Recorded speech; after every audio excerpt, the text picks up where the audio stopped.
student, welcome to my class. This is class 12th video and this one is lecture number 2 based on the unit magnetism and matter. It is mentioned over the board, and in my last lecture we have discussed about some properties that are related with the matters, that are related with the magnetic properties of matter. So we have discussed some terms and I hope that you have revised their terms. So let's start today's topic. It is magnetic property of material, and this lecture is going to be very interactive and very interesting because it carries the category of, we will categorize the material in different category. Okay, like metals are categorized in 3 forms, and that forms are solid, liquid, gas. 1/4 state is also there, that is plasma. When you are discussing about the electric effect, you say that metals are categorized in 4 forms or 5 forms. We can categorize it like conductor, insulator, semiconductor, and alloy, electrolyte. These are the kind of materials that can conduct electricity in different form. Okay, that we discussed about basic structure in detail in the unit current and electricity. You can go through with that video too, and here I am going to discuss with the category of matter, that is we will bifurcate the matter in some different form, and this form is very useful in the case of universe too. आपको पता है 2 kind of source for magnetic field. One is electric current and second is matter, that is a magnet. Okay, तो हमने electric current के बारे में discuss कर लिया कि इलेक्ट्रिक करंट्स का मैग्नेटिक इफेक्ट क्या होगा, उसकी मैग्नेटिक फील्ड क्या होगी, एंड अब हम डिस्कस करने वाले हैं कि मैटर का मैग्नेटिक इफेक्ट क्या होगा, उसकी प्रॉपर्टीज क्या होगी, उसकी कैरेक्टरिस्टिक क्या होगी. तो जल्दी जल्दी मेरे साथ में ये टेबुलर फॉर्म ड्रॉ कर लो और हम इस टेबुलर फॉर्म के थ्रू डिस्कस करेंगे और डिफ्रेंशिएट करेंगे 3 कैटेगरी ऑफ मैटर को on the basis of magnetic property. Got it? And one more interesting thing that we will discuss later in between this topic only, that is superconductor. आपने super computer के बारे में सुना होगा. Super computer का basic क्या है वो हमें सुपर कंडक्टर से पता चलता है. So we will discuss it in between this topic. So first one is diamagnetic substance. ठीक है, मैंने सब्सटेंस नहीं लिखा है क्योंकि हम सिंपल इसको शॉर्ट में लिखते, बल्कि even we say it as dia para ferro. So diamagnetic substance, paramagnetic substance and ferromagnetic substance.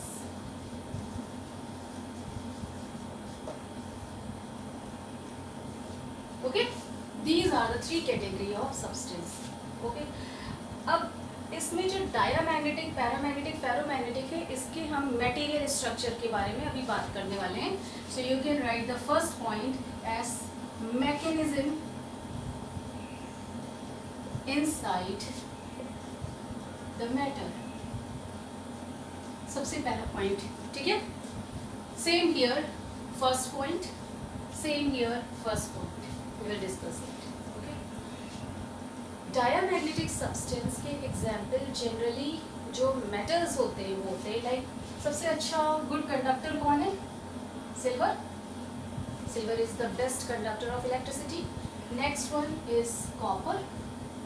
Okay, and you can take here as silicon too. Silicon is not a conductor, it is semi conductor, we can but we can take it. So at least ये 3 example अपने mind में रखो. तो ये जो materials हैं ये diamagnetic materials होते हैं. एक एग्जाम्पल माइंड में रहता है तो आप उसको रिलेट कर सकते हो. Next one is paramagnetic substance. Generally alloy form में जो प्रेजेंट होते हैं लाइक निकल, एल्यूमिनियम, क्रोमियम, ये सारे के सारे मेटल्स जो होते हैं अलॉय फॉर्म में प्रेजेंट होते हैं. एल्निको मैंने एग्जाम्पल दिया था आपको, हालांकि एल्निको फेरोमैग्नेटिक है क्योंकि उसमें आयरन प्रेजेंट है. बट जनरली जो मेटल्स अलॉय फॉर्म में प्रेजेंट हैं दैट आर पैरामैग्नेटिक सब्सटेंस. और आपकी पूरी टेबल है, कई बुक्स में आपको टेबल मिल जाएगी, तो उन टेबल से भी आप गो थ्रू हो सकते हो.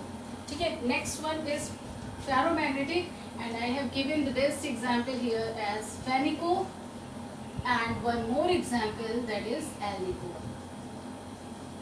Okay, you can learn in this form Fanico, alnico. Fanico I told iron, nickel, cobalt, and alnico means aluminium in alloy form, that is aluminium with iron, nickel and cobalt. Got it? So we are going to discuss about the mechanism. Now you know that if we are taking a matter, it is made up of atom. Okay, these are atoms. Okay, same figure we can draw here. These are atoms. ऐसा होता नहीं है, ये circle बनाने से atom नहीं बन जाती है, रिमेंबर दिस पॉइंट. बट आपको पता है कि फिजिक्स में फिगर 2 डायमेंशनल या 3 डायमेंशनल फॉर्म में ही बनती है, तो हम इसमें एटम को इस तरीके से डिस्क्राइब करें. These are atoms. What is happening here, जब हम डायमैग्नेटिक सब्सटेंस लेते हैं तो इसमें जो एटम्स होते हैं, इसमें आउटर मोस्ट ऑर्बिट में जनरली पेयर ऑफ इलेक्ट्रॉन्स होते हैं. ठीक है, यहाँ पर जब पेयर ऑफ इलेक्ट्रॉन होते हैं, इनर ऑर्बिट कंप्लीट होता है, आउटर ऑर्बिट में जनरली पेयर ऑफ इलेक्ट्रॉन्स होते हैं, और पेयर ऑफ इलेक्ट्रॉन रिवॉल्व कर रहे होते हैं अपने स्पिन के थ्रू भी एंड ऑर्बिटल मोशन भी, आपको पता ही है. ठीक है, तब जब स्पिन के थ्रू यानी रोटेट करें, जैसे अर्थ रोटेट करती है अपने एक्सिस में और अराउंड द सन रोटेट करती है, in the same manner these atoms में जो इन एटम्स में सॉरी इन एटम्स में जो इलेक्ट्रॉन्स होते हैं, ये भी रिवॉल्व भी कर रहे होते हैं और स्पिन भी कर रहे होते हैं. स्पिन मीन्स सेल्फ एक्सिस पे रोटेट करना. तो एक स्पिन अप होता है, यानी अगर एक क्लॉकवाइज स्पिन कर रहा है तो दूसरा इलेक्ट्रॉन एंटी क्लॉकवाइज स्पिन कर रहा होता है. Got it?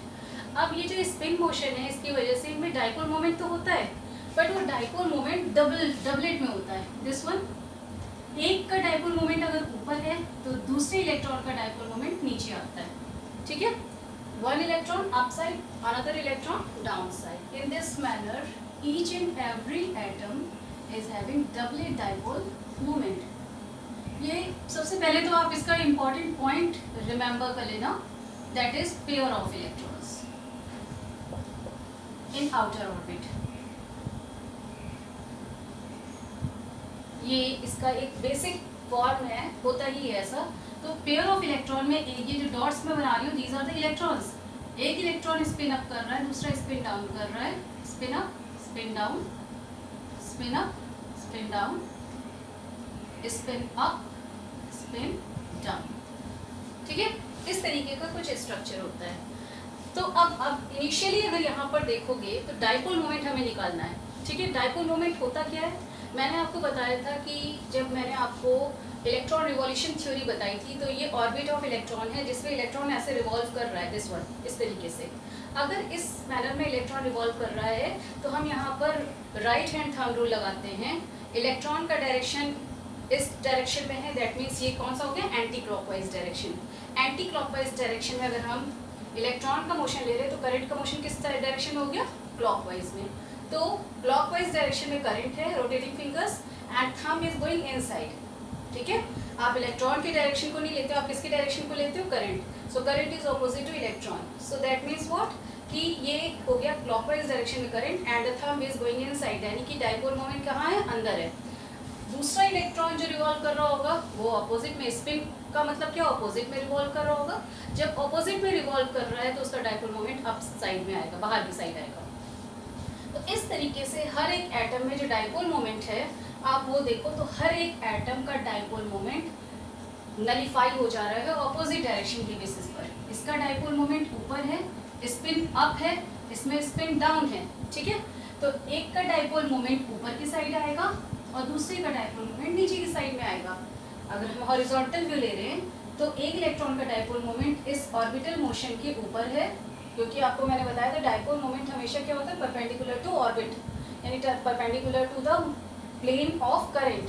So this one is dipole moment for one electron, then this one is dipole moment for second electron. So meaning ये निकल करके आ रहा है यहाँ पर कि जो डाइपोल मोमेंट है एक दूसरे के ऑपोजिट डायरेक्शन में आएंगे. तो इसका मीनिंग ये हो गया कि dipole moment for one electron that is 0, net dipole moment. ये फर्स्ट इलेक्ट्रॉन का है, नॉट इलेक्ट्रॉन, फर्स्ट एटम का है, this is for first atom. उसके बाद सेकेंड एटम का net dipole moment 0 and so on होता जाएगा। तो हम कह सकते हैं कि dipole moment, net dipole moment for each atom that is 0। Clear हो रहा है? तो ये मैकेनिज्म चल रही होती है डायमैग्नेटिक सब्सटेंस में। इसका मतलब ये हुआ कि नेट डाइपोल मोमेंट हर एक एटम का 0 होता है इंडिविजुअली। अब ये जो इनिशियली जो मैंने इतना रेगुलर एरे बनाया हुआ है, ऐसा एरे भी नहीं होता। एटम आपको पता है कि मैटर के अंदर due to the thermal agitation randomly move कर रहे होते हैं। तो जब रैंडमली मूव कर रहे होंगे तो इसमें क्या होगा कि तब भी उस केस में भी डाइपोल मोमेंट तो अप एंड डाउन पर भी इंडिविजुअल एटम के इंडिविजुअल एटम्स के जो डाइपोल मोमेंट होंगे वो एक दूसरे को निगलेक्ट कर देंगे, नलीफाई कर देंगे। तो चाहे तो वो रेगुलर एरे में अरेंज हो तब भी डाइपोल मोमेंट 0 है, अगर वो इर्रेगुलर एरे में अरेंज हैं तब भी डाइपोल मोमेंट यहाँ पर 0 है।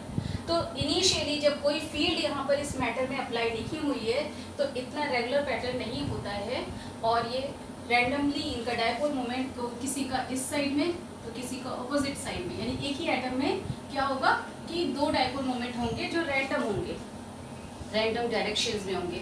सो in that case we can say कि डाइपोल मोमेंट जो होगा इंडिविजुअल एटम्स का तो 0 हो जाता है। तो वो चाहे रैंडम मूव कर रहे हो या रेगुलर एरे में अरेंज हो, दोनों ही केसेस में net dipole moment for individual atom that should B 0।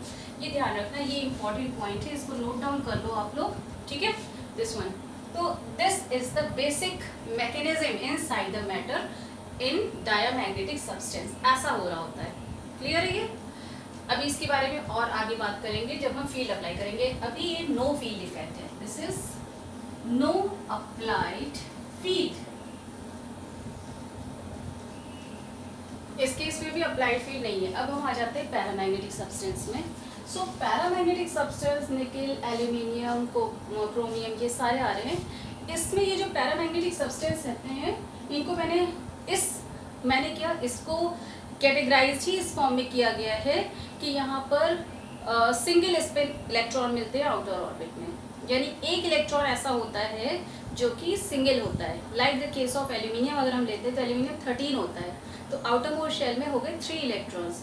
2 electron के स्पिन अप और स्पिन डाउन एक दूसरे को नलिफाई करेंगे, फिर भी एक इलेक्ट्रॉन बचेगा जिसकी स्पिन नलिफाई नहीं हो सकती।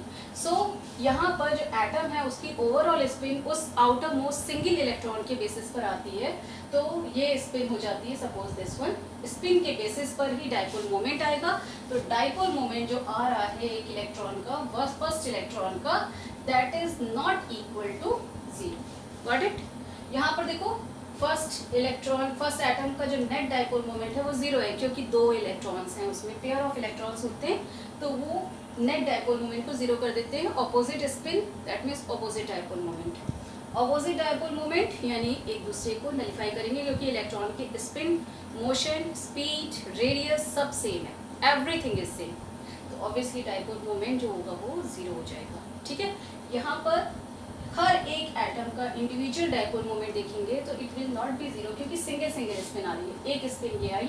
अब दूसरी का देखो, इनिशियली इस रेगुलर, जैसे मैंने यहाँ पे रेगुलर स्ट्रक्चर बनाया था ऐसा स्ट्रक्चर नहीं होता है। तो when no field is applied, यहाँ पर क्या होगा that each and every atom spin are in the different direction and so the direction of the dipole moment. Okay, got it? इस तरीके के रैंडम डाइपोल मोमेंट हमें मिलेंगे।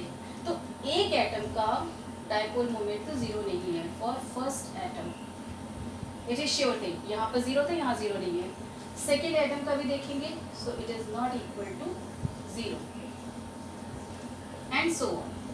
ठीक है, किसी भी एटम का डाइपोल मोमेंट इंडिविजुअल में 0 नहीं है, बट क्योंकि फील्ड अप्लाई नहीं हुई है थर्मल एजिटेशन के बेसिस पर, ये सारे के सारे एटम्स रैंडमली मूव कर रहे हैं, इसलिए यहाँ पर क्या होगा कि रैंडम मूव करने के बेसिस पर किसी एक एटम का डाइपोल मोमेंट अगर इस डायरेक्शन में आ रहा है m डैश, तो दूसरे एटम का डाइपोल मोमेंट उसके ऑपोजिट आ रहा है m डबल डैश। ठीक है। ऑपोजिट डायरेक्शन के बेसिस पे इन दो एटम्स का जो नेट डाइपोल मोमेंट होगा वो क्या हो जाएगा, जीरो। यानी अगर हम पेयर ऑफ एटम्स ले लें तो पेयर ऑफ एटम्स के लिए पूरे के पूरे मटेरियल के अंदर, इस पैरामैग्नेटिक मटेरियल के अंदर डाइपोल मोमेंट जीरो हो जाएगा, ठीक है। तो पेयर ऑफ एटम्स लेने पर अगर हम सारे पूरे मैटर का नेट डाइपोल मोमेंट निकालना चाहते हैं, summation of dipole moment for all atoms that should be equal to zero. किस कंडीशन में है, when no field is applied. Field कौन सी अप्लाई होगी, मैग्नेटिक फील्ड। अभी इससे पहले हम डिस्कस कर चुके हैं सोलेनोइड का केस, और जो फर्स्ट लेक्चर था उसमें भी मैंने आपको बताया था कि एक आयरन पीस को अगर सोलेनोइड के अंदर डालेंगे तो आयरन पीस एक मैग्नेट में कन्वर्ट होता है, ठीक है। तो जो सोलेनोइड की फील्ड है वो आयरन पीस के लिए क्या है, एक अप्लाइड फील्ड है। So here no field is applied, got it. तो ये आ गया basic mechanism for the paramagnetic substance. I am sure कि आपको ये सारी चीज़ें समझ में आ रही होंगी। यहाँ पर net dipole moment for each atom is zero and summation for all atom is equal to zero. ये मेन पॉइंट है इसका जो आपने नोट करना। और सिचुएशन यहाँ पर ये है कि no field is applied, got it. ये थर्ड में लेते हैं फेरोमैग्नेटिक सब्सटेंस। तो जो फेरोमैग्नेटिक सब्सटेंस का मैंने स्ट्रक्चर बनाया, एटम्स ऐसे हैं। यहाँ जो फेरोमैग्नेटिक सब्सटेंस होते हैं इनकी प्रॉपर्टी पहले आप देख लो। हम मैटर्स की प्रॉपर्टी ही डिस्कस कर रहे हैं। ये बहुत ही डेंस स्ट्रक्चर होते हैं। आपको पता है कि iron is the densest matter, densest material in the terrestrial in among all the material present in the terrestrial bodies, चाहे वो अर्थ हो या कोई अदर प्लैनेट भी हो। हम खाली अर्थ की बात नहीं कर रहे हैं, मार्स या किसी भी प्लैनेट की अगर हम बात करें तो densest material is iron, okay. Nuclear physics में आप ये पढ़ोगे कि जब आप कर्व पढ़ोगे तो उसमें पढ़ोगे कि that this binding energy of this iron is very much strong, ठीक है, मोस्ट स्ट्रॉन्ग। तो ये जो आयरन होता है, ये यूरेनियम भी अगर हम ले लेते हैं तो यूरेनियम की जो एटॉमिक मास होता है 238, that is the very large mass, it is the heavier atom, heavier matter than iron, but इसका कॉम्पैक्ट स्ट्रक्चर है। Uranium is not in the compact structure, ठीक है। लेकिन आयरन एक ऐसा मैटर है जिसका स्ट्रक्चर बहुत ही कॉम्पैक्ट होता है, इट इज़ वेरी डेंस, ठीक है। तो डेंस का मीनिंग क्या होता है, डेंसिटी को आप किस फॉर्म में डिफाइन करते हो, डेंसिटी को आप डिफाइन करते हो number of atoms per unit volume, यानी कि corresponding to small volume number of atoms are more, okay, that is called the dense matter।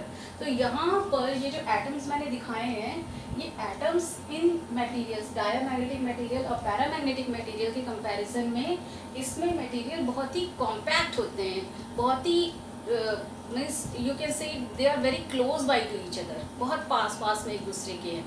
आप सिंपल से एग्जाम्पल ले लो कि एक लिफ्ट है, एलिवेटर है, एलिवेटर में बहुत सारे लोगों को भर दिया जाए, स्पेस कम हो जाएगा, ठीक है। सेम इज़ द केस, यहाँ पर बहुत सारे एटम्स एक स्मॉल स्पेस में है तो ऑब्वियसली इंटरमोलिकुलर स्पेस बहुत कम हो जाता है, और उस केस में हम इंडिविजुअल एटम को काउंट ही नहीं करते हैं। उस केस में हम ये नहीं कहते हैं कि यहाँ पर 10 पर्सन थे लिफ्ट में, एलिवेटर में, या उसमें 20 पर्सन थे, ऐसा हम नहीं कहते। हम उसमें ये कहते हैं कि वेट लिफ्ट का इतना है, ठीक है, एटम्स को काउंट नहीं करते। So here is the case, यहाँ पर फेरोमैग्नेटिक सब्सटेंस में भी एटम्स को तो हम देख ही नहीं सकते कि एक एक एटम की डाइपोल मोमेंट क्या होगा। तो यहाँ पर ये जो एटम्स हैं इनके स्ट्रक्चर को तो हम बनाएंगे ही नहीं। यहाँ पर एटम्स के ग्रुप का स्ट्रक्चर बनेगा, ठीक है, that is the group of atoms, got it. Groups of atom भी किस तरीके से डिफाइन होता है कि ये एक स्ट्रक्चरल डिफरेंस है बस केवल, और जो हम एज्यूम करें ऐसा अंदर हो रहा होगा कि नहीं हो रहा होगा, दैट वी डोंट नो, ठीक है। यहाँ पर ग्रुपिंग हम किस बेसिस पे करते हैं, वो होता है डाइपोल मोमेंट, ठीक है। अगर मान लो कि n नंबर ऑफ एटम्स का dipole moment, n number of atoms dipole moment is upward, ठीक है, ऐसा है। एन नंबर ऑफ एटम्स का जो नेट डाइपोल मोमेंट है सबका ऊपर की साइड में है, तो वो जो नेट डाइपोल मोमेंट होगा वो क्या होगा, इतना डाइपोल मोमेंट फिर इसमें इतना डाइपोल मोमेंट, ये एड अप होता जाएगा, यानी टोटल डाइपोल मोमेंट जो आएगा वो अपवर्ड डायरेक्शन में ही आएगा। Got it? ये इस तरीके का होगा। अगर ये अपवर्ड डायरेक्शन में आ रहा है तो इस ग्रुप ऑफ एटम्स को हम एक पूरे एरिया में डिफाइन कर देते हैं, और वो एरिया एक ऐसा एरिया है जिसमें जितने भी एटम्स हैं उनका डाइपोल मोमेंट अपवर्ड डायरेक्शन में है, and that area, that region is called domain. Remember this point, this is called domain.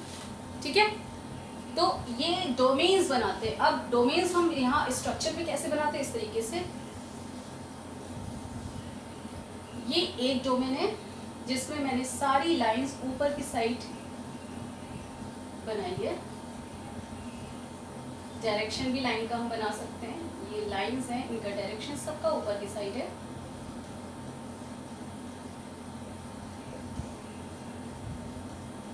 So this is one domain, one region in which all the atoms are having dipole moment in upward direction, ऊपर की side में।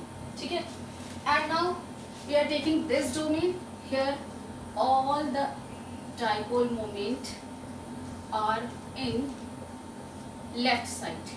जितने भी atoms हैं उनका dipole moment किस side में आ रहा है, लेफ्ट साइड में। यहाँ पर जितने भी एटम्स होंगे, N number of atoms, domain में बहुत सारे एटम्स होते हैं, रिमेंबर दिस, मिलियंस में भी हो सकते हैं, थाउजेंड में भी हो सकते हैं, डिपेंड करता है स्ट्रक्चर कैसा है। आयरन में, आयरन बहुत ही कॉम्पैक्ट है, उसमें मिलियंस में भी हो सकते हैं। ठीक है, यहाँ पर डाउनवर्ड डायरेक्शन। अब ये इतने एरो बनाने में हमें टाइम लग जाता है, तो क्या किया जाता है, जब आप लोग कॉपी में बनाओगे तो इतने एरोज नहीं बनाओगे, आप लोग सिंपल एक एरो बनाओगे, सिंगल एरो। ये एक पूरा रीजन होगा, इसमें एक एरो बना होगा which shows the net dipole moment of this region. So this is one domain, this is second domain, this one is third domain and this one is fourth domain. तो 4 domain हैं। कोई ज़रूरी नहीं है कि एक मटेरियल को हम ऐसे ही डिवाइड करें, कोई केवल 4 ही डोमेन हो। उस मटेरियल में n नंबर ऑफ डोमेन्स भी हो सकते हैं। क्यों? क्योंकि हमें नहीं पता कि कितनी डायरेक्शंस हम ले सकते हैं।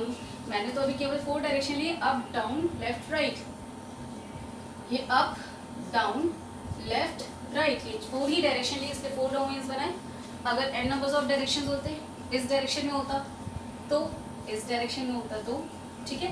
तो ऐसे n नंबर ऑफ डायरेक्शंस बन सकते हैं डाइपोल मोमेंट के, नेट डाइपोल मोमेंट के, इसलिए यहाँ पर n नंबर ऑफ डोमेन्स बन सकते हैं। तो एक ferromagnetic substance n number of domains से बन सकता है। सिंपलेस्ट स्ट्रक्चर के लिए हमने ये 4 डोमेन्स दिखाए हुए हैं। ठीक है, सो 4 डोमेन्स हैं जिसमें सबके डाइपोल मोमेंट ऑपोजिट डायरेक्शंस में शो हो रहे हैं। तो ऑब्वियसली अगर इस साइड के नेट डाइपोल मोमेंट को देखेंगे तो m नेट ये आपका लेफ्ट साइड में है और यहाँ पर m नेट राइट साइड में है। तो लेफ्ट और राइट साइड के डोमेन में इक्वल नंबर ऑफ एटम्स होंगे अगर, तो ये नेट इनका जो डाइपोल मोमेंट आएगा वो 0 हो जाएगा लेफ्ट और राइट का।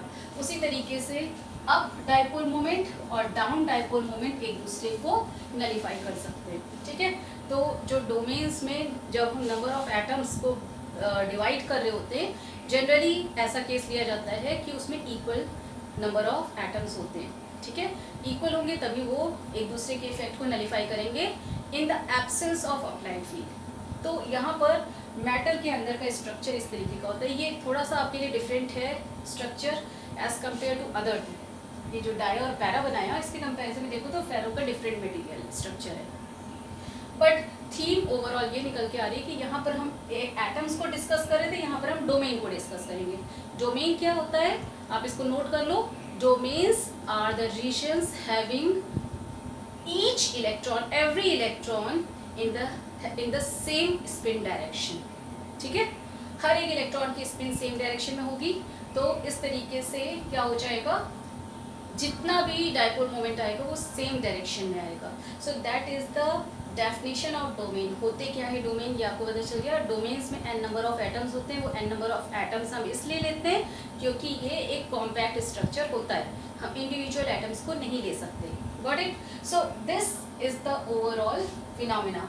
अब यहाँ पर अगर हम नेट डाइपोल मोमेंट जैसे मैंने पहले इन दोनों केसेस में निकाला था, अगर यहाँ पर निकालेंगे तो यहाँ पे नेट डाइपोल मोमेंट भी जीरो आ जाएगा जब कोई फील्ड नहीं अप्लाई हो रही है।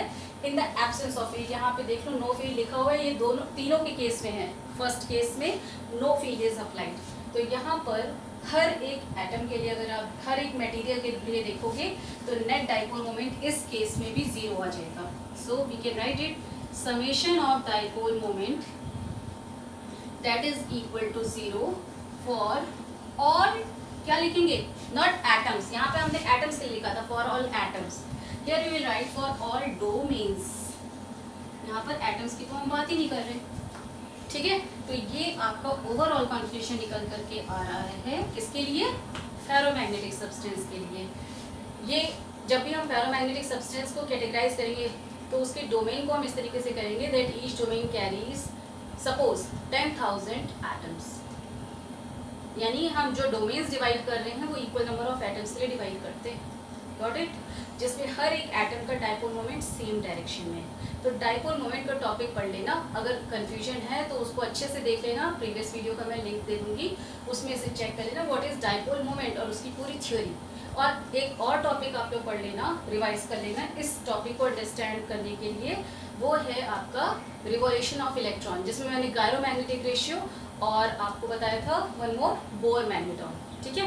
तो वो दोनों टॉपिक इंपॉर्टेंट है इस टॉपिक को समझने के लिए, क्लियर। चलो इतना समझ में आ गया। मैं फर्स्ट पॉइंट ड्रॉप करने जा रही हूँ, इसलिए आपको अगर नोट करना हो तो जल्दी से नोट कर लो, अदरवाइज पॉज कर देना, क्लियर।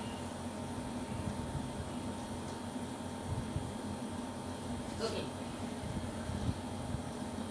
मेन थीम नोट कर लो, आप लोग जो बॉक्स में है वो नोट कर लो, बाकी तो अंडरस्टैंड करना होता है और आपको अपनी ही लैंग्वेज में आप लिख सकते हो, ऐसा कोई कंपल्शन नहीं होता 12th क्लास में कि आपको अपनी लैंग्वेज में नहीं मिल सकता, ठीक है, आपको मार्क्स नहीं मिलेंगे ऐसा कुछ नहीं है, आप आराम से अपनी लैंग्वेज में लिखो, बस कॉन्सेप्ट क्लियर होना चाहिए, करेक्ट होना चाहिए। तो write down the second point,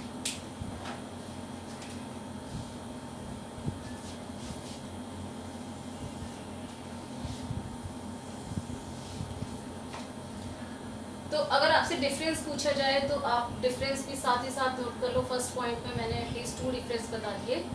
पहला डिफरेंस ये है कि डाया में पेयर ऑफ इलेक्ट्रॉन्स होते हैं, पैरा में सिंगल इलेक्ट्रॉन्स होते हैं, फेरो में डोमेन्स होता है, पहला डिफरेंस ये।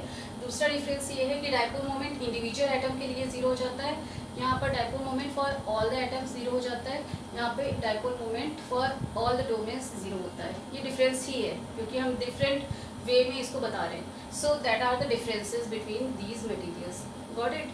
अब नेक्स्ट आता है आपका कि सेकेंड पॉइंट, मैकेनिज्म में ही है हम अभी, लेकिन अब क्या है, with field, with applied field, got it. अब यहाँ पर देखो तो जो डाया में क्या है, पेयर ऑफ एटम इलेक्ट्रॉन्स हैं, एटम्स ऐसे हैं, पैरा में सिंगल इलेक्ट्रॉन्स हैं आउटर मोस्ट ऑर्बिट में, और फेरो में क्या है, यहाँ पर भी जनरली सिंगल इलेक्ट्रॉन्स होते हैं, लेकिन हम इलेक्ट्रॉन्स की तो बात ही नहीं करते, एटम की बात नहीं करते या डोमेन की बात करते हैं, ठीक है। So with applied field same is the case, with applied field same is the case with applied field, got it, लिख लेना इसे।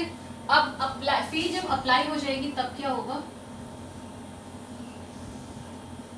यहाँ पर मैंने इस डायरेक्शन में फील्ड अप्लाई कर दी, H अप्लाइड फील्ड इंटेंसिटी, ठीक है।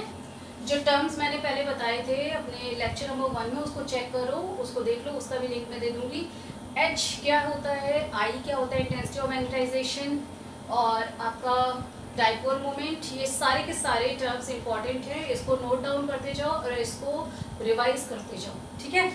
H अप्लाइड फील्ड है। नाउ ये जो एटम्स हैं जो रैंडम थे, इसका अगर हम इंडिविजुअल देखें तो इंडिविजुअल डाइपोल मोमेंट क्या है, 0। जब ये रैंडम थे, जब फील्ड हम अप्लाई करेंगे तो ये अरेंज होना शुरू हो जाएंगे। पहले कैसे थे वो मैं बताती हूँ। एक एटम के केस में पहले एक एटम इस तरीके से भी हो सकता है जिसका एक स्पिन अप है, दूसरा स्पिन डाउन है, डाइपोल मोमेंट इंडिविजुअल एटम का 0 है।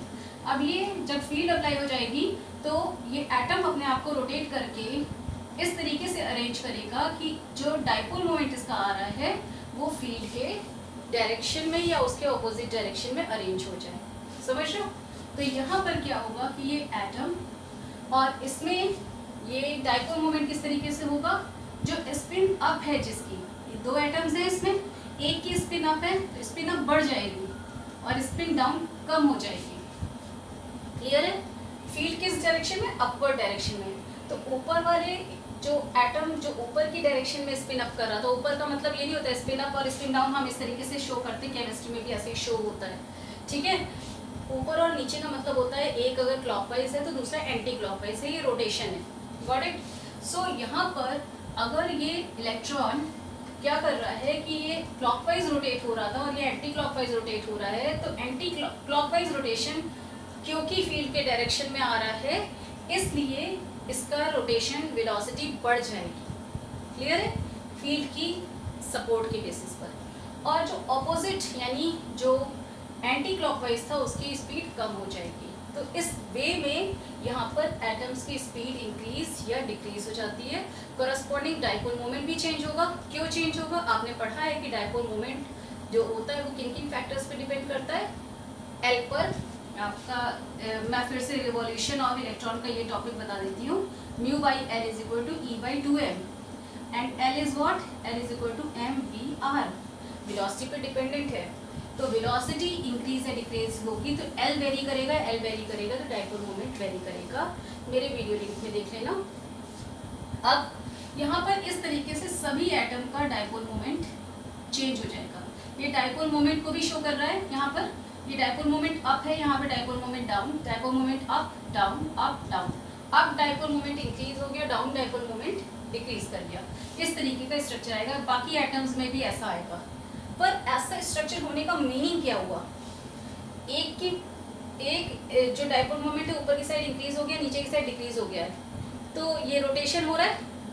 एक ही बॉडी पर, एक ही और सब ऑर्बिट पे या ऑर्बिट पे अगर दो वेक्टर्स वर्क कर रहे हैं तो ये दोनों वेक्टर्स इस बॉडी को रोटेट कराएंगे। ठीक है, दिस वन ये बॉडी है, ये बॉडी रोटेट करेगी किस डायरेक्शन में? उसी डायरेक्शन में जिस साइड में फोर्स ज़्यादा है या डाइपोल मोमेंट ग्रेटर है। तो यहाँ पे तो हम फोर्स की तो कोई बात ही नहीं करें, डाइपोल मोमेंट की बात करें। डाइपोल मोमेंट क्या करेगा कि अप डायरेक्शन में ये इसको रिवॉल्व करा देगा, रोटेट करा देगा। और जब ये रोटेट होगा तो इनका नेट डाइपोल मोमेंट अब कैसे निकल के आएगा? M net that is equal to, ये एम है, M net that is equal to M up minus M down, ऐसे ही आएगा। एक एक एटम की बात हो रही है तो ऑब्वियसली एम नेट जीरो नहीं है इंडिविजुअल एटम के लिए, not equal to zero for each atom. सबसे पहले तो पॉइंट ये निकल के आ रहा है जब हमने फील्ड अप्लाई कर दी है, बट पहले फील्ड नहीं अप्लाई की थी तो इक्वल था इसलिए जीरो आ रहा था। अब ये जीरो नहीं आ रहा, जीरो नहीं आ रहा है और जीरो नहीं आने के बेसिस पर ये इस एटम को रोटेट कराएगा। ये जो एटम रोटेट होगा तो उस बेसिस पर, रोटेशन के बेसिस पर इसका डाइपोल मोमेंट जो आएगा नेट, वो नीचे आ जाएगा। वो नेट डाइपोल मोमेंट किस डायरेक्शन में होगा? Along with the this heavier means greater dipole moment direction. बात समझ रहे हो कि नहीं? इसको मैं इस तरीके से बता रही हूँ कि जब आप ऐसे देख लो कि एक बॉडी है उस पर दो फोर्सेस अप्लाई हो रहे हैं, तो या आप सीसॉ ले लो, it is the best example. Seesaw में एक साइड में एक बच्चा बैठता है, दूसरी साइड में दूसरा बच्चा बैठता है। सीसॉ जो है वो एक प्लेन है, उस प्लेन में एक साइड में हैवी मास और एक अगर दोनों इक्वल है तो सीसॉ एज सच बैलेंस रहेगा। लेकिन अगर एक साइड में हैवियर मास है, दूसरी साइड में लाइटर मास है, तो कहाँ जाएगा? हैवियर मास बॉडी नीचे का प्लेन साइड नीचे हो जाएगा और लाइटर मास बॉडी का प्लेन साइड अप साइड में हो जाएगा। तो मीन्स क्या है कि जो ये ऑर्बिट है ये उस डायरेक्शन में मूव करेगा जिस डायरेक्शन में ये डाइपोल मोमेंट ग्रेटर है। ठीक है, तो ये रोटेट करके नीचे की साइड में आ जाएगा। सो दैट मीन्स व्हाट कि ओवरऑल डाइपोल मोमेंट नीचे की साइड में अप्लाई हो रहा है। अब हमें इन डाइपोल मोमेंट्स को बताने की ज़रूरत नहीं है क्योंकि ये तो हमने नेट निकाल लिया। So this down direction indicate the net dipole moment for individual electron, sorry for individual atoms. ठीक है, ये आपका एक एटम का स्ट्रक्चर आ गया। Same is the case for all the atoms, इसीलिए मैंने बाकी एटम्स में नहीं बनाया था। ये स्मॉल, ये बिगर साइज, स्मॉलर साइज, इसका माइनस करने पर एरो कितना आएगा? नीचे की साइड। ये आपने वेक्टर पढ़ा ही था, सब्सट्रैक्शन कैसे होता है, इतना है ये ऑपोजिट डायरेक्शन में, तो इसका नेट रिजल्ट कितना आएगा, this much in the direction this, ये ऐसे ही होता है। तो इसका जो नेट वेक्टर है डाइपोल वेक्टर वो डाउन साइड में आ जाएगा, दिस वन। क्लियर हो रहा है? तो सारे के सारे एटम्स का नेट डाइपोल मोमेंट किस साइड में आ रहा है, नीचे की साइड में। अब यहाँ पर नेट डाइपोल मोमेंट जीरो नहीं है हर एक एटम का, ठीक है। और फील्ड के बेसिस पर ये उसी डायरेक्शन में अरेंज होगा जिस डायरेक्शन के इक्विवेलेंट या ऑपोजिट डायरेक्शन में डाइपोल मोमेंट आ रहा है। तो यहाँ पे तो सारे के सारे एटम्स का डाइपोल मोमेंट नीचे आ रहा है। तो इसका मतलब नेट डाइपोल मोमेंट अगर ऑल द एटम्स निकालेंगे, so summation of all the dipole moment, तो I is running from 1 to n, अगर n नंबर ऑफ एटम्स हैं तो यहाँ पर कितना हो जाएगा, this is not equal to 0 and this is in downward direction. Got it? Mechanism के थ्रू है ये पूरा, इतनी डिटेल में कहीं भी आपको नहीं मिलेगा, किसी भी बुक में नहीं मिलेगा, इसलिए ये इंपॉर्टेंट है कि इसको अच्छे से समझ लो। बुक में भी इतना इलेबोरेटेड फॉर्म में नहीं दिया हुआ है ये। ओवरऑल आप जब ग्रेजुएशन या पोस्ट ग्रेजुएशन के लेवल पर जाओगे तो वहाँ पर आपको इतनी डीप थ्योरी मिल सकती है, अदरवाइज नहीं मिलती। आपको सिंपली एक स्टेटमेंट में लर्न करा दिया जाता है। And my view is that कि फिजिक्स लर्निंग सब्जेक्ट नहीं है, फिजिक्स क्या है, अंडरस्टैंडिंग सब्जेक्ट है। तो उसको जितना अंडरस्टैंड करोगे उतना बेटर है। और अंडरस्टैंड करने के लिए माइक्रोस्कोपिक लेवल पे जाना पड़ेगा, अंदर तक जाना पड़ेगा, तब आपको समझ में आएगी वो। सो that is the deep theory, और ये थ्योरी के बेसिस पर ही लास्ट रिजल्ट निकलते हैं। आपकी बुक्स में या आपको कई बार बताया गया है ये चीज़, कई टीचर्स ने बताई होगी कि जो डायमैग्नेटिक सब्सटेंस होते हैं उनका डाइपोल मोमेंट फील्ड के ऑपोजिट डायरेक्शन में आता है। इसीलिए अब यहाँ से 3-4 कंक्लूजन निकल के आ रहे हैं, उसको आप नोट डाउन करते जाओ। मैंने आपको पहले ही बताया था कि मैं एक एक थ्योरी आपको नहीं लिख करके दूंगी, आप नोट डाउन करोगे, because your 12th class student. अब बोर्ड एग्जामिनेशन में आपको लिखना ही है, ठीक है। सो इसमें कॉन्सेप्ट में 2 डिफरेंस मैं पहले बता चुकी हूँ, ठीक है। फर्स्ट पॉइंट में पहला डिफरेंस मैंने बताया था कि diamagnetic substance pair of electron carry करते हैं, फर्स्ट डिफरेंस था। और उसका net dipole moment in absence of applied field वो कितना होता है, इंडिविजुअल एटम का 0 हो जाता है। ये 2 डिफरेंस मैंने फर्स्ट पॉइंट पे बताए। सेकेंड पॉइंट पे डिफरेंस लिख लो दैट कि यहाँ पर इंडिविजुअल एटम का net dipole moment in the presence of applied field that is not equal to 0, ठीक है। नोट डाउन करो that net dipole moment for individual atom in the presence of applied field is not equal to 0, and the dipole moment of all the atoms are opposite to the direction of applied field, ठीक है। Clear है ये? तो ये आपके 2 points हो गए। उसके बाद नेक्स्ट पॉइंट भी लिख लो कि that is why diamagnetic substance are magnetized opposite to the direction of applied field. Applied field के ऑपोजिट डायरेक्शन में मैग्नेटाइज्ड होते हैं डायमैग्नेटिक सब्सटेंस। इसका मीनिंग क्या हुआ उसको भी समझ लो। पहले ये पॉइंट नोट कर लो कि diamagnetic substance are magnetized opposite to the direction of applied field. क्यों? क्योंकि डाइपोल मोमेंट ऑपोजिट डायरेक्शन में सेट हो रहा है, अरेंज हो रहा है।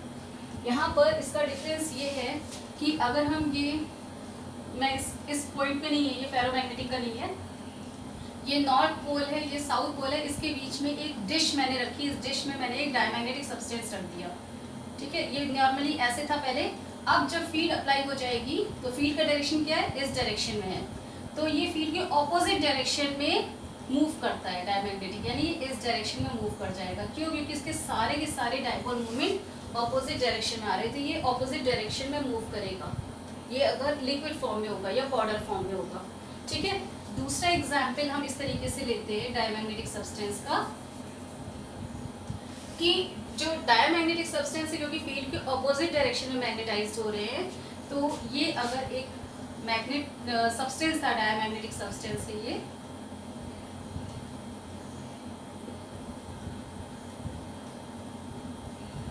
यहाँ पर हमने फील्ड अप्लाई कर दी इस तरीके से। फील्ड का डायरेक्शन क्या है, देखो लेफ्ट टू राइट।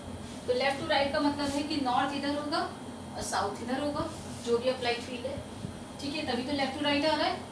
ये जो डायमैग्नेटिक सब्सटेंस है ये किस तरीके से मैग्नेटाइज होगा, ये पूरा सॉलिड फॉर्म में है, नॉर्थ इस साइड बनेगा, साउथ इस साइड बनेगा, समझ रहे हो।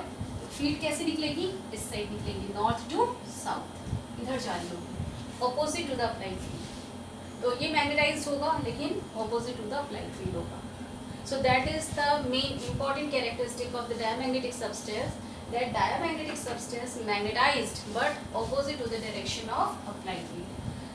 इसी में जो मैंने वर्ड बताया मैग्नेटाइज्ड, इसी के साथ में एक वर्ड और अटैच किया जाता है and that word is feebly magnetized. इसके जो एग्जाम्पल मैंने बताया सिल्वर कॉपर, सिल्वर कॉपर ये सारे के सारे इलेक्ट्रिकल गुड कंडक्टर हैं, ठीक है, पता ही है आपको.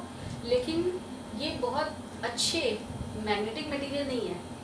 डायमैग्नेटिक मटेरियल में मैग्नेटाइजेशन आता है, मैग्नेटिक फील्ड जनरेट हो सकती है, लेकिन बहुत ही वीक मैग्नेटिक. फील्डली मैग्नेटाइज का मतलब है बहुत ही वीक मैग्नेटिक फील्ड जनरेट होती है and that can be neglected, that can not be experienced so much. Got it? Earth की भी मैग्नेटिक फील्ड मैंने आपको बताया था, that is very small, very minute.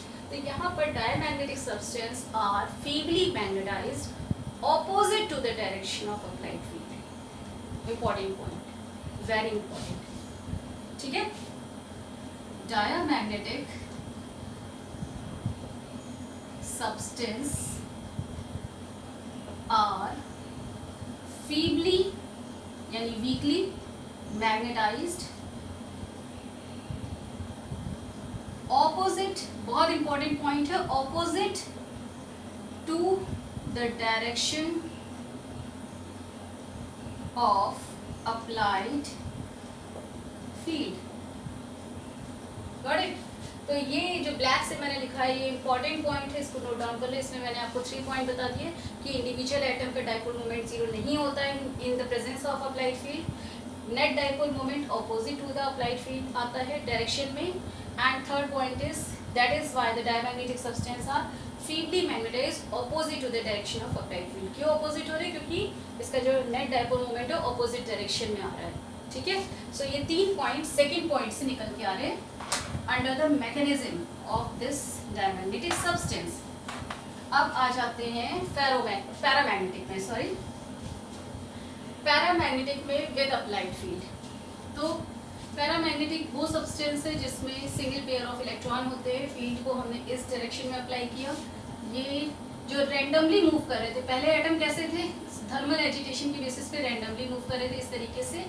अब ये रैंडमली मूव नहीं करेंगे फील्ड के डायरेक्शन में, क्योंकि जब कोई फोर्स अप्लाई हो जाता है तो न्यूटन लॉ के अकॉर्डिंग्स में जो बॉडी है वो फोर्स के अकॉर्डिंग्स में या तो मूव करती है या तो सेट होती है, ठीक है.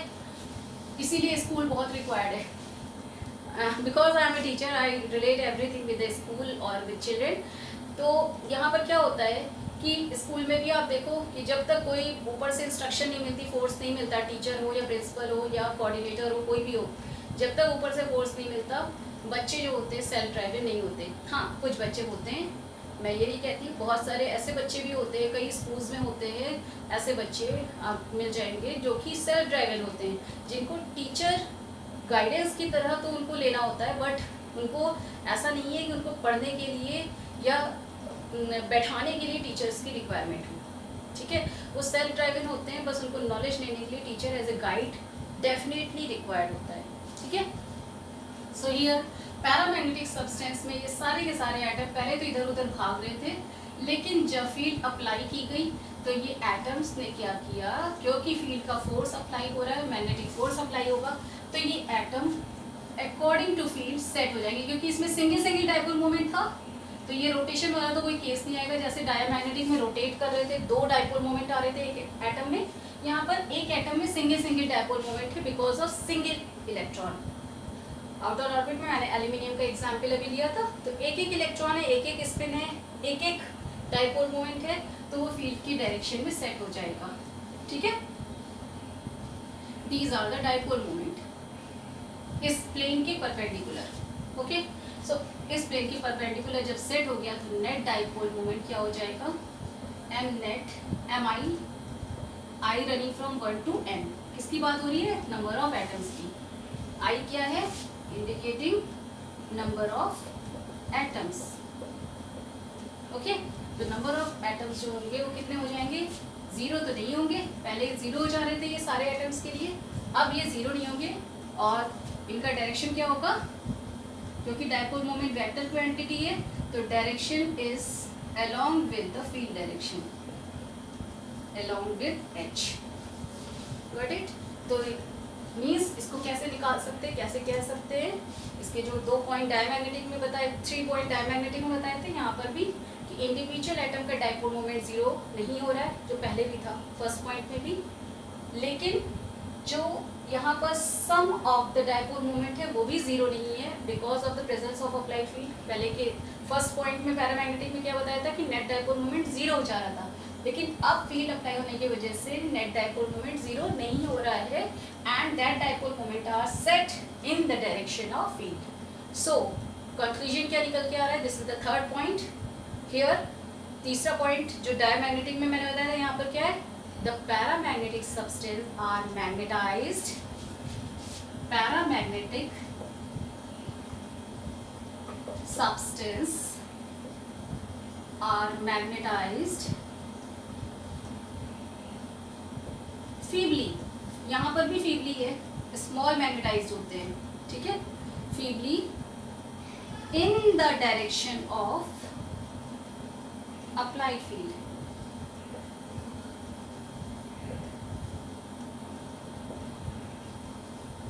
यहाँ पर क्या था, इसी का यहाँ मैंने क्या लिखा था, that they are magnetized opposite to the direction of applied field।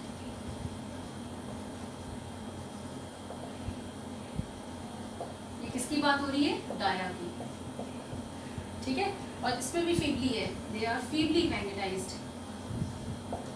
Got it? तो ये पॉइंट्स हैं, इंपॉर्टेंट पॉइंट्स हैं जिनको आपको लिखना है, नोट डाउन करना है। डाया फीबली मैग्नेटाइज्ड होते हैं, पैरा भी फीबली मैग्नेटाइज्ड होते हैं, लेकिन in the direction opposite to the direction. This one is main point.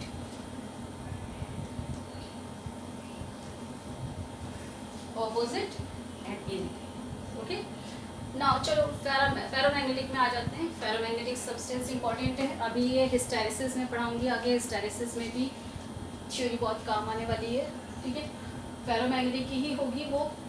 यहाँ पर फेरोमैग्नेटिक में डोमेन बने हुए थे और जो नेट डोमेन का डाइपोल मोमेंट आया था वो कितना हो जा रहा था, 0। मैंने 4 बेसिक बनाए थे, dipole up dipole moment down, dipole moment left, dipole moment right, ऐसे बनती है फिगर शॉर्ट में, ठीक है। अब 2 methods of dipole moment change in presence of applied field।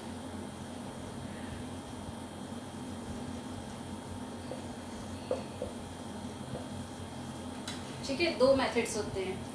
पहला मेथड मैं बताने जा रही हूँ, फर्स्ट मेथड होता है bye rotation of domain.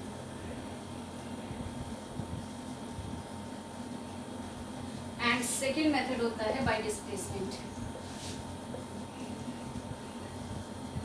Note करते जाना।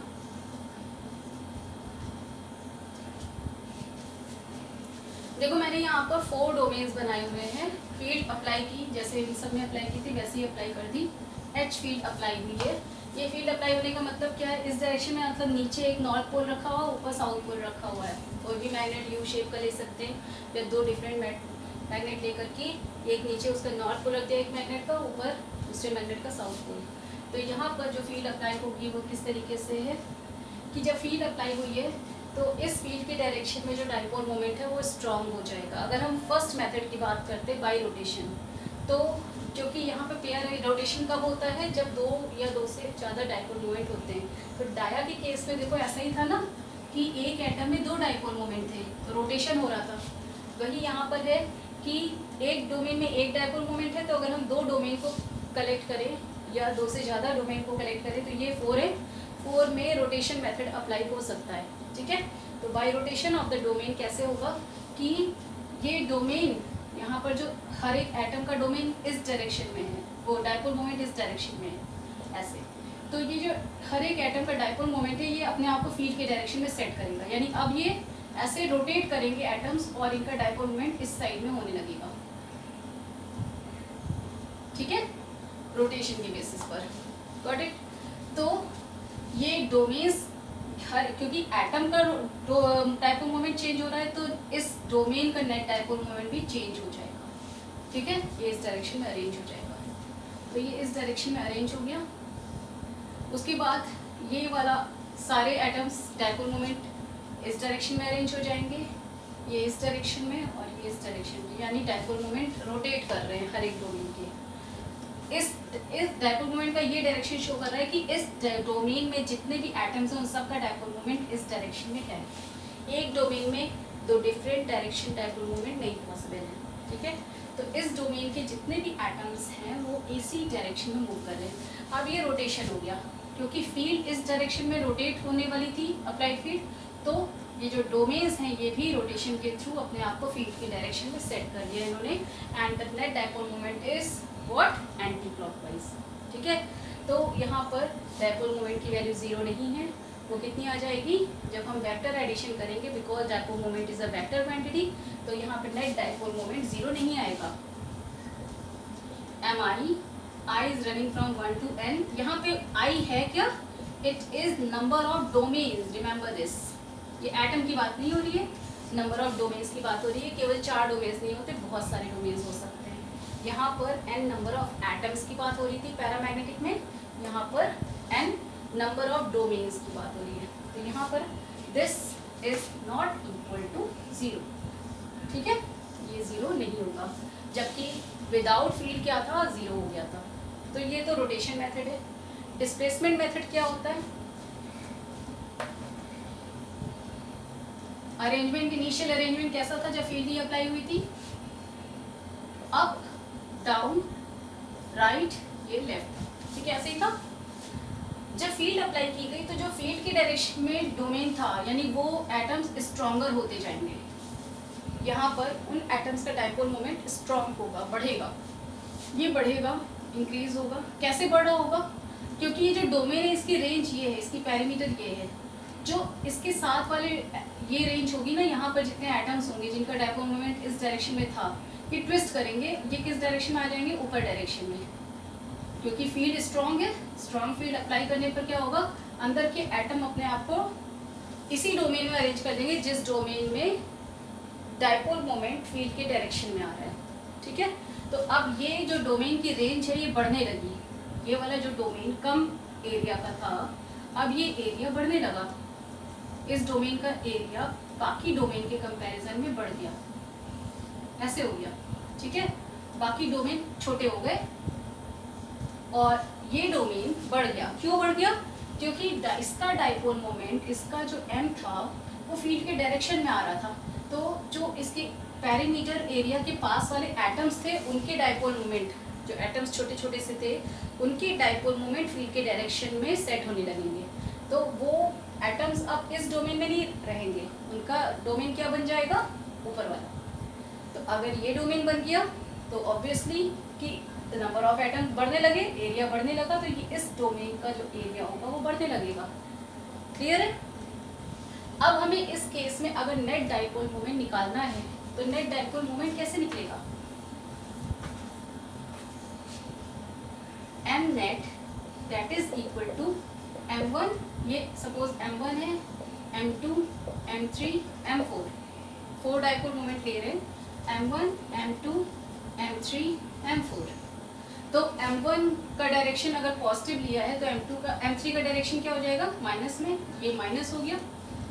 m4 का डायरेक्शन लेफ्ट में है, तो अगर हम राइट को पॉजिटिव ले रहे हैं तो m2 is positive, so m4 is negative. तो m2 m4 आपस में जो भी इफेक्ट नलीफाई करेंगे, m1 m2 एक दूसरे के इफेक्ट को नलीफाई करेंगे, और यहाँ पर m2 और m4 के जो डोमेन है, क्योंकि m1 से अटैच हैं, तो ये इसमें जो बाकी एटम्स बचेंगे इनका माइनस करने पे जो भी atoms dipole moment net result निकल करके आएगा वो भी अपने आप को m1 के डायरेक्शन में सेट करने लगेगा, क्योंकि नंबर ऑफ एटम्स कम होते जाएंगे, जहाँ पर कम है वो कहाँ जाते हैं, स्ट्रॉन्गर डोमेन की साइड में। तो ये एटम्स अपने आप को इस तरीके से सेट करेंगे कि इनका डायपोल मोमेंट स्ट्रॉन्गर डोमेन की साइड में हो जाए। ये डोमेन स्ट्रॉन्ग कैसे हो गया, because of the applied field direction, got it. तो इसको हम कहते हैं डिस्प्लेसमेंट मेथड। क्यों, क्योंकि ये जो डिस्प्लेस होकर के, ये जो डोमेन है ये डिस्प्लेस होकर के स्ट्रॉन्गर डोमेन का एरिया बढ़ा दे रहे हैं, गॉट इट। तो स्ट्रॉन्गर डोमेन का एरिया बढ़ जाता है, और वो स्ट्रॉन्गर डोमेन होता क्या है, which is having the dipole moment in the direction of applied field. That domain results as a stronger domain. तो इसका स्ट्रॉन्गर डोमेन का एरिया बढ़ता जाएगा, डिस्प्लेसमेंट होगा और इसका एरिया बढ़ता जाएगा, बाकी डोमेन्स के एरिया कम होते जाएंगे और फाइनली स्लो प्रोसेस होगा. फाइनली ये जो मटेरियल है पूरा मैग्नेटाइज हो जाएगा. इस पूरे मटेरियल का डाइपोल मोमेंट सिंगल डायरेक्शन यानी m1 की डायरेक्शन में आ जाएगा. So ferromagnetic substance may get magnetized strongly in the direction of applied field. ठीक है. Materials, ferromagnetic material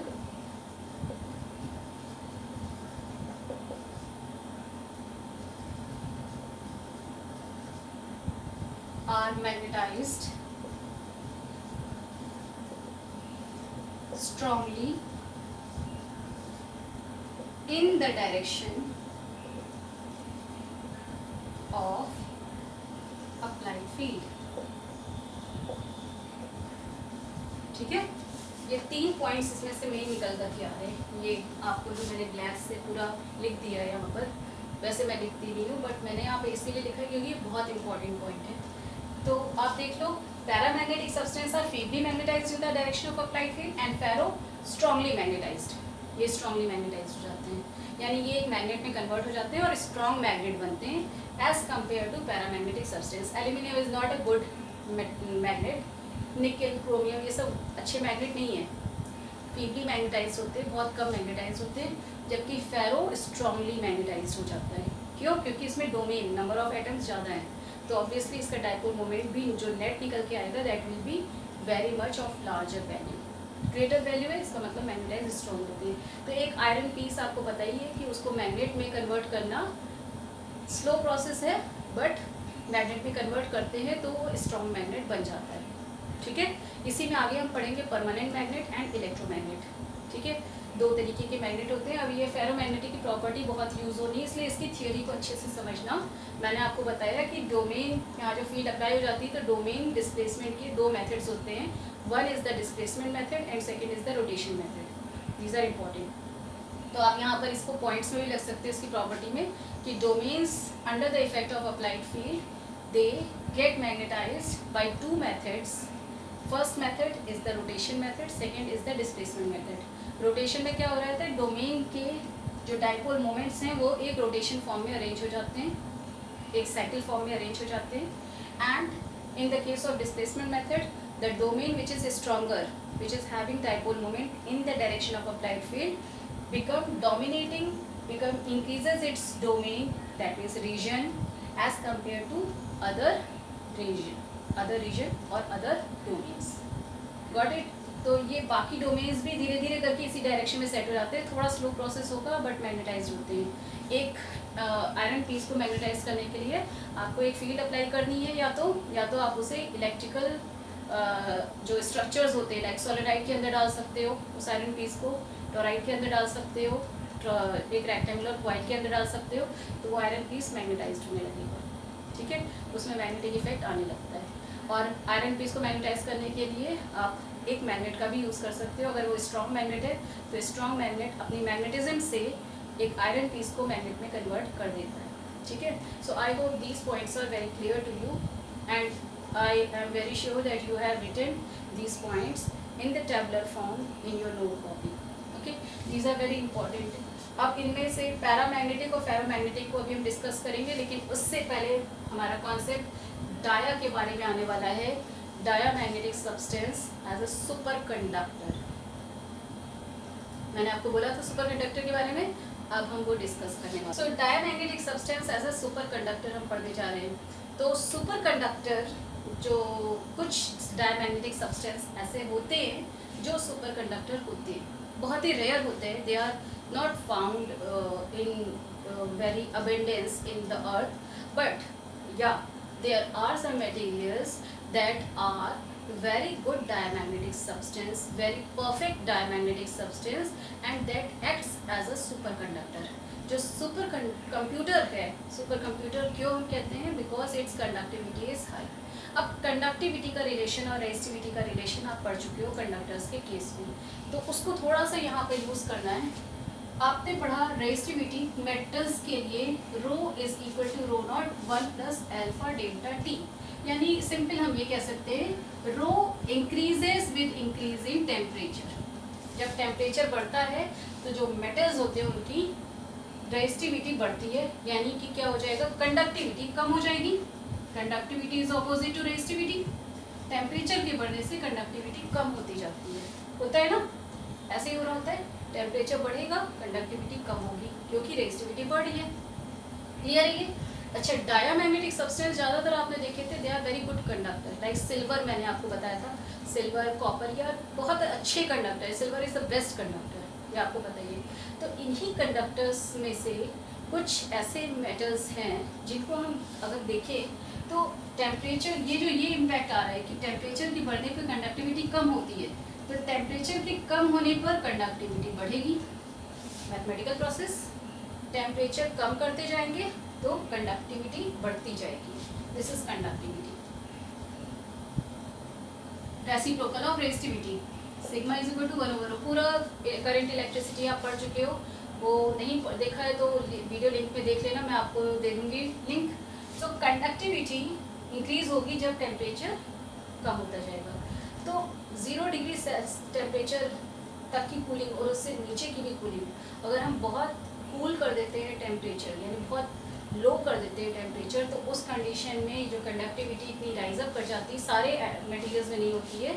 ये भी आपको समझना चाहिए। ऐसा नहीं है कि आप सिल्वर ला करके रख दो और उसका टेम्परेचर एकदम फ्रीज में रख दो, रेफ्रिजरेटर में रख दो, तो वो एक सुपर कंडक्टर बन जाएगा। No, this is not the process, उसको मत ट्राई करना, ठीक है।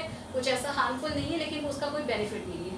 So here temperature cool down करते जाते हैं, कंडक्टिविटी राइज अप होती है। तो कुछ ऐसे मटेरियल हैं, कुछ ऐसे डायमैग्नेटिक सब्सटेंस हैं जिनमें क्या होता है, इतनी कंडक्टिविटी हाई हो जाती है कि they become super conductor. Conductivity high होने का मतलब रेजिस्टिविटी का कम होना। रेजिस्टिविटी अगर 0 हो गई यानी रेजिस्टेंस भी 0 हो गया उसका। R इज इक्वल टू क्या होता है, रो L/A।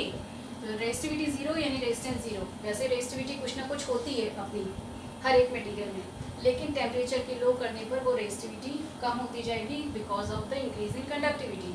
तो वो अगर 0 हो गई so that material become super conductor. Clear है? वो सुपर कंडक्टर बन जाएगा और इसको हम कहते हैं सुपर कंडक्टर।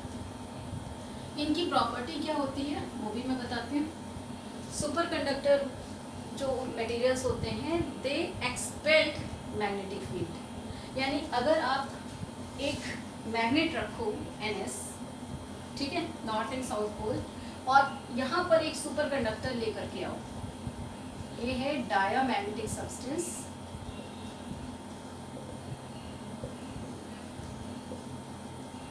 ठीक है, डायमैग्नेटिक सब्सटेंस है जो कि एक सुपर कंडक्टर है, जिसको हमने कूलिंग करके सुपर कंडक्टर में कन्वर्ट कर दिया है। तो क्या होगा, नॉर्मली आपने मैग्नेटिक प्रॉपर्टी पढ़ी है कि diamagnetic substance magnetized opposite to the direction of applied field, होता है ना। तो ये इनकी मैग्नेटिक इतने परफेक्ट मैग्नेटिक मटेरियल बन जाते हैं कि ये इतनी मैग्नेटिक फील्ड ऑपोजिट में गेन कर लेते हैं कि ये डायमैग्नेटिक सब्सटेंस जब कूलिंग हो रही होती है इतने परफेक्ट डायमैग्नेटिक सब्सटेंस बन जाते हैं कि ये जो मैग्नेटिक फील्ड इसमें अप्लाई करेंगे ये रिपेल हो जाएगा, ये मैग्नेट रिपेल होने लगेगा इस डायमैग्नेटिक सब्सटेंस से। यानी ये ऐसा मैग्नेटिक इफेक्ट शो करेगा जिससे फील्ड लाइन्स रिपेल हो जाएंगी। इसको एक और तरीके से शो कर सकते हैं, वो बड़ा अच्छा, इसे मेजनर इफेक्ट कहते हैं। And that Meissner effect is on the basis of the discoverer. Meissner effect लिख लो, इसे इम्पॉर्टेंट है क्योंकि आपके सिलेबस में है ये नॉर्थ है, साउथ है, नॉर्थ से मैग्नेटिक फील्ड लाइंस निकलेंगी ऐसे। लेकिन जब ये डायमैग्नेटिक सब्सटेंस जो कि सुपर कंडक्टर है या परफेक्ट डायमैग्नेटिक सब्सटेंस है, perfect diamagnetic substance which is super conductor, यानी इस पे कूलिंग इफेक्ट भी किया हुआ है, ठीक है। अगर ये सुपर कंडक्टर है तो मैग्नेटिक फील्ड लाइंस यहाँ आ ही नहीं पाएंगी, ये मैग्नेटिक फील्ड लाइंस ऐसे निकलेंगी इस तरीके से, दिस वन। ये diamagnetic substance magnetic field line को अपने आसपास आने ही नहीं देगा, यानी ये मैग्नेटिक फील्ड से अवे है, ठीक है। शील्डिंग ऐसी ही बनाई जाती है। मैग्नेटिक फील्ड आपको पता है किसी भी मटेरियल्स को अट्रैक्ट करने में या रिपेल करने में मोस्ट सफिशिएंट है। हॉलीवुड की मूवीज़ देखी हैं आपने, दिखाते हैं कि एक हाथ से ऐसे लाइन जा रही है और उसने किसी पर्सन को दूर फेंक दिया, मैग्नेटिक इफेक्ट है। यहाँ पर क्या होगा कि जो मैग्नेट है, diamagnetic substance which is the perfect diamagnetic substance and is a super conductor, then it will expel the magnetic field lines, MF lines। तो ये अपने आसपास मैग्नेटिक फील्ड लाइंस आने भी नहीं देता, ठीक है। तो यानी एक सुपर कंडक्टर अपने आप में सेफ भी है, उसके डेटा को कोई हैंग भी नहीं कर सकता। Got it? उसको समझो अच्छी तरीके से प्रैक्टिकली कि ये थ्योरी कितनी यूजफुल है प्रैक्टिकल लाइफ में। खाली थ्योरी आप फिजिक्स समझने के लिए नहीं पढ़ रहे, उसको अप्लाई करने के लिए भी पढ़ रहे, और अप्लाई कहाँ पर हो रही है ये भी आपको नॉलेज में होना चाहिए, ठीक है। और डिटेल में है, इवन उतनी नॉलेज इस स्टेज में मैं भी आपको नहीं दे सकती हूँ, वो आप, और ना ही आप उसको अटेन कर पाओगे, ना ही आप उसको ग्रैस्प कर पाओगे अपनी इस एज में। हाँ, जब आप हायर क्लासेस से पहुँचोगे, मोर नॉलेज गेन करोगे, आपका मेंटल लेवल उतना पहुँच चुका होगा, तो ऑब्वियसली आपको इसकी एप्लीकेशन बहुत अच्छे से समझ में भी आ रही होंगी even, and I will be very happy with all of you if you are able to discover or that invent any new application or any appliance which is based on these kind of theory which you read right now. So here it will expel the magnetic field. So this is the property of superconductor, that means they are very good, it obeys the Newton's law। ये magnet को भी repel करते हैं और magnetic field lines को भी repel कर रहे हैं, यानी to every action there is an equal and opposite reaction. तो न्यूटन्स लॉ तो हर जगह अप्लाई हो रहा होता है, यहाँ पर भी हो रहा है, तो they repel these things. So that is the importance of diamagnetic substance as a superconductor. ये थ्योरी आपको समझ में आई होगी, नहीं समझ में आई होगी तो मुझसे डेफिनेटली क्वेरी करना। I will be very happy if you will ask any questions related to this kind of concept. Okay, to discuss more topic here, अभी कुछ टॉपिक रह गया, क्यूरी लॉ रह गया है, susceptibility with relation with the Curie law, और आपका एक hysteresis, that is ferromagnetic substance and paramagnetic substance comparability, and one is hysteresis, and one more topic वो तो नेक्स्ट में ही आ पाएगा, that is ferromagnetic substance as a permanent magnet and as a electromagnet. तो वो मैं डिस्कस करूँगी, मुझे अभी 2 या 3 लेक्चर में भी पॉसिबल लग सकता है। So that is all for today.